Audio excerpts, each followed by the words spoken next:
আপনি যা চান তা পেতে আপনার কল্পনা শক্তিকে ব্যবহার করতে পারেন। যদি সেটার প্রায়ই পুনরাবৃত্তি হয়, তাহলে আপনার মন আপনার অজানা ধারণাগুলিকে বাস্তবে পরিণত করার দিকে আপনার আচরণকে আরও চালিত করবে।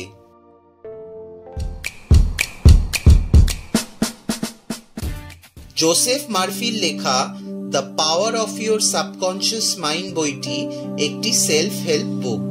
বিখ্যাত অভিনেতা জিম ক্যারি অভিনেতা হিসেবে সফল হওয়ার জন্য ভিজুয়ালাইজেশনের কৌশল ব্যবহার করেছিলেন। প্রায়শই দেখবেন আপনি রাতে ভালো বিশ্রামের পর আরও কনফিডেন্ট ডিসিশন নিতে পারেন। কোনো কঠিন সময় সিদ্ধান্ত নিতে অসুবিধা হলে বিশ্রাম নিন, ঘুমিয়ে নিন।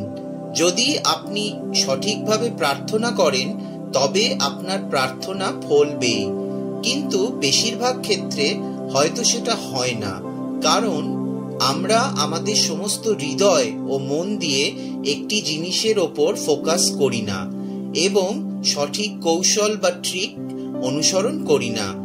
আপনার সাবকনশিয়াস মাইন্ড এত শক্তিশালী যে আপনি যদি আপনার হৃদয়ের গভীরে রোপণ করেন যে আপনি এই বিশ্বের সবচেয়ে ধনী ও সবচেয়ে সফল মানুষ হতে চান, আপনার অবচেতন মন আপনার জন্য সেই পথ তৈরি করতে শুরু করবে। আপনার সাবকনশিয়াস মাইন্ড যদি একটি বিশাল জাহাজ হয়, তাহলে আপনার কনশিয়াস মাইন্ড হলো তার ক্যাপ্টেন, যিনি কোথায় যেতে হবে তার নির্দেশ দেন। যখন আপনার সচেতন ও অবচেতন মনের মধ্যে ভালো মিক্স হয়, তখন আপনি আপনার সম্পূর্ণ ক্ষমতা ব্যবহার করতে পারেন।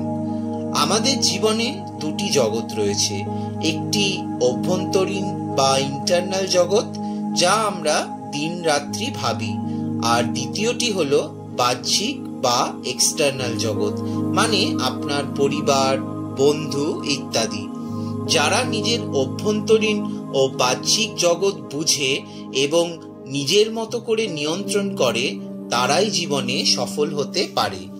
আমাদের অবচেতন মন আমাদের মধ্যে বিস্ময়কর কাজ করতে পারে। সবার আগে নিজের মনকে শান্ত করতে হবে। তারপরে আমরা যেমন চোখ দিয়ে দেখি, তেমনি চোখ বন্ধ করে কল্পনায় নিজের লক্ষ্যকে দেখতে হবে।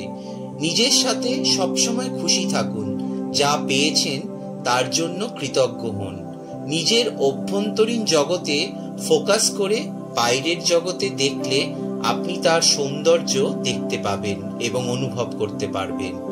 নিশ্চিত করুন আপনি যা ভিজুয়ালাইজ করছেন তা ডিসিপ্লিনের সাথে পূরণ করার পদক্ষেপ নেবেন।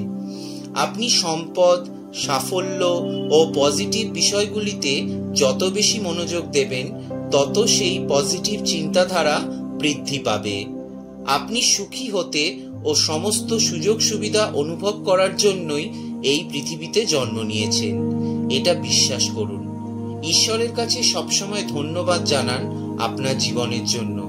কত মানুষ কত কি পায় না। আপনার কাজটি সম্পূর্ণ নিষ্ঠার সাথে করুন।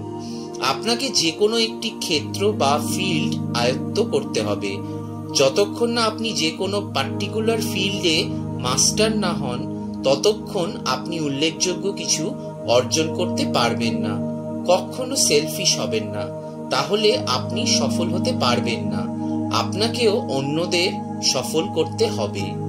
এই ছিল জোসেফ মারফির লেখা the power of your subconscious mind বই থেকে শিক্ষণীয় কিছু বিষয়, যেটা আমি আপনাদের সাথে শেয়ার করলাম। ভিডিওটি ভালো লাগলে অবশ্যই লাইক, শেয়ার, কমেন্ট করবেন এবং অবশ্যই আমার চ্যানেলটাকে সাবস্ক্রাইব করে নোটিফিকেশন বেলটাকে অন করে রাখবেন, যাতে ভবিষ্যতে আমি যখনই কোনো ভিডিও আপলোড করব তার নোটিফিকেশন আপনাদের কাছে চলে যাবে। ধন্যবাদ।